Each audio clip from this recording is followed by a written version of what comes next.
ukwezi kwa kane 2015 abarundi bahurikiye mu mugwi witwa R.D.B aho bahagaze mu migambi bafashe ingingo yo kumenyesha amakungu n'abarundi ingingo bafashe yo kuja mu matora yimirije bakaba bazotanga abitoza mu ntayo mu gihugu cyose urwego rw'abashinga amateka nanje abazoserukira mu kwitoza ku rwego rw'umukuru w'igihugu. Iyo ngingo twayifashe turavye ibihe Burundi burimo aho ubukene bwugarije abarundi bose, aho umugwi utwara igihugu ari wo wonyene utera imbere maze abarundi basigaye bakaguma baja mu bukene mbere bakaja mu magorwa atagira izina.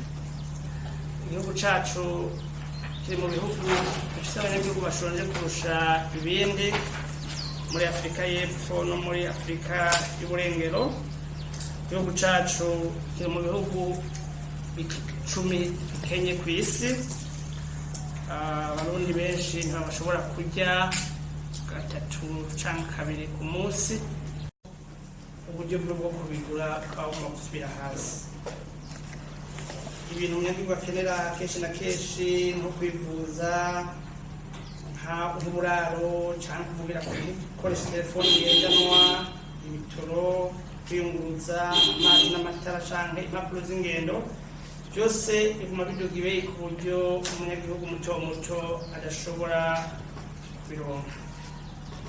Abakozi ba leta bo ku rwo hasi basigaye umenya ntaco bamaze, hanyuma akarengane karenze urugero, igiturire karenze haniro.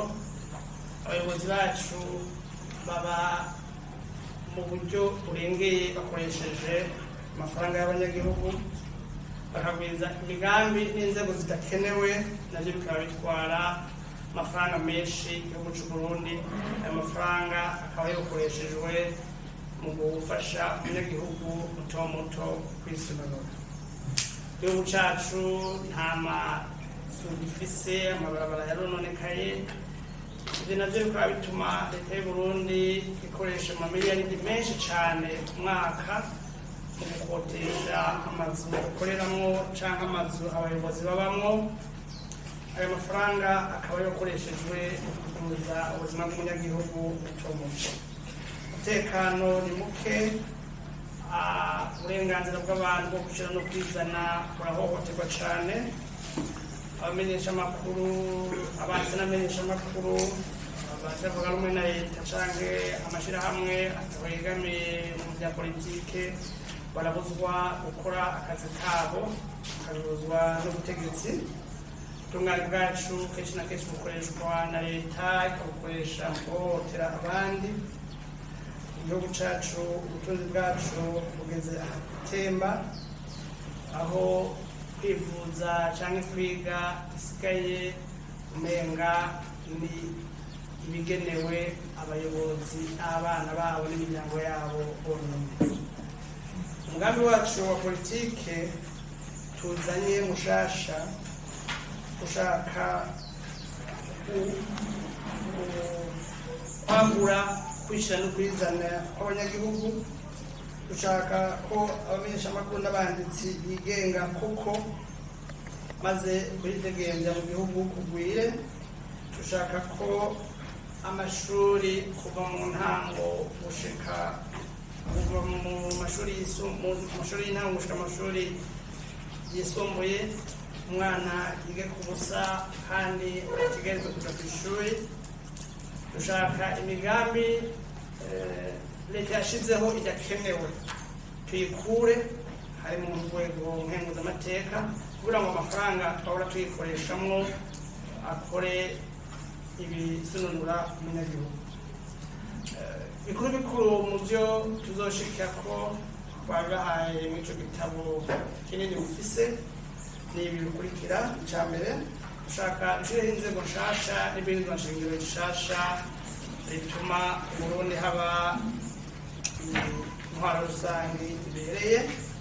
Dushaka duhindure ukuntu ubumenyi uburezi butunganya igihugu kugira ngo abarundi bose bashobore kwiga atanumwe asigaye inyuma. Dushaka ko dusubiramo ukuntu by'amagara y'abantu bitunganijwe kugira ngo ntihagire umurundi n'umwe azobura ko yivuza cyangwa ngo yange kuvurwa mu gihe akeneye kwivuza. Dushaka gutunganya ukundi gusha igisirikare n'igipolisi kugira ngo dukingire abarundi koko. Dushaka dushireho umugambi wo guteza imbere abanyagihugu kandi ukuraho akarenganyo. Dushaka dukore umugambi wo kuja mu rwego rwa Afurika y'Uburengero ushitse kandi bitume Uburundi butera imbere. Dushaka abakozi ba leta mu Burundi tubahe amategeko bagenga amashasha kugira ngo bakore koko ibyo abanyagihugu bakeneye. Dushaka amabanki y'u Burundi duhindura itegeko riyagenga kugira ngo afashe mu iterambere ry'igihugu. Dushaka dushireho amazu ya leta afise ibiciro bito bito ku bantu bapanga amazu kugira ngo abantu bafise amazu yabo bareke kuguma baduza amabeyi y'amazu, umunyagihugu akabura ahaba, umunyagihugu muto muto. Dushaka ubutunzi bw'igihugu tubusononure duhereye mu gushiraho umugambi wo kugwiza ubuzima mu gihugu. Ibyo navyo tukazobikora turavye ubutunzi dufise, turavye n'ivyo Uburundi bushoboye butarinze gutega amashi hanze. Dushaka Uburundi tubufashe kuronka umuyagankuba ukwiye kuko niyo ntambwe ya mbere yo gutera imbere. Dushaka uburimyi n'ubworozi tubuhindure amategeko abugenga kandi tubushiremo amafaranga akwiye kugira ngo abarundi bose baronke bafungura. Hanyuma imigambi yose tuzoyikora tudasabye imfashanyo mu makungu, tuzoyikora dukoresheje amafaranga y'abarundi n'ingufu z'abarundi. Ivyo navyo tukazohera kuri amafaranga leta ikoresha umwaka ku mwaka tuyagabanye cyane kugira ngo dukoreshe amafaranga dushobora kuronka kandi tuyakoreshe mu bintu dukeneye. Mu guheza nashaka nsabe abarundi n'amakungu ko mubandanye bitanga kugira ngo aya matora azogende neza, ingezobe intambwe yo kuba injyane yo ko haba injyane ngaha mu gihe aya matora atutunganywa neza. Murakoze.